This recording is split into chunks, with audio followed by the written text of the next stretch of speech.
ভীমরুলের চাকগুলো যদি আমি বলি, আমাকে এই কারণে লোকের অপছন্দ, আমি এরকম একটা শব্দ বলে দিলাম হঠাৎ করে ভীমরুলের চাক, কিন্তু ভীমরুলের চাকগুলো ভাঙাটা খুব দরকার বিভিন্ন জায়গায়। যদি আমি ঠিক সেটাই বলি, তাহলে কাদের বিরুদ্ধে ব্যবস্থা নেওয়া উচিত বলে আপনার মনে হয়?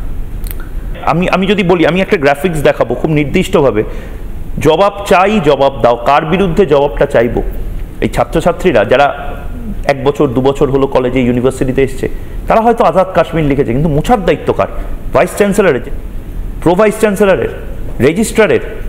ওমপ্রকাশ মিশ্র তিনি ঘুরে বেড়াচ্ছেন, মনোজিৎ মণ্ডল তিনি ঘুরে বেড়াচ্ছেন, জুটা তাদের সদস্য, তারা দীর্ঘদিন ধরে সেখানে বসবাস করছে এবং বড় নেতৃত্বে আছেন। কারা? রুমা পাল, জাস্টিস রুমা পাল বলে গিয়েছিলেন ফ্যাকাল্টি, কেননা পাবলিক এখানে টাকা দেয়, মানে আমি গভর্নমেন্ট বলবো না, গভর্নমেন্ট হচ্ছে কি পাবলিকের সরকারের কেয়ারটেকার।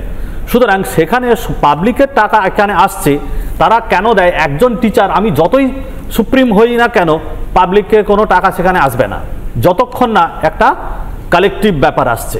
সেই কালেকটিভ ব্যাপারে ফ্যাকাল্টির রাইট আছে যে জনসাধারণের মাইনেতে, মানে টাকায় আমার মাইনে হয়, অথচ জনসাধারণের টাকাকে এইরকমভাবে অ্যাডমিনিস্ট্রেশনের তরফ থেকে সেটাকে মিসম্যানেজমেন্ট করা হচ্ছে, আর ফ্যাকাল্টি চুপচাপ বসে থাকছে। এটা আমি মনে করি অন্যায়।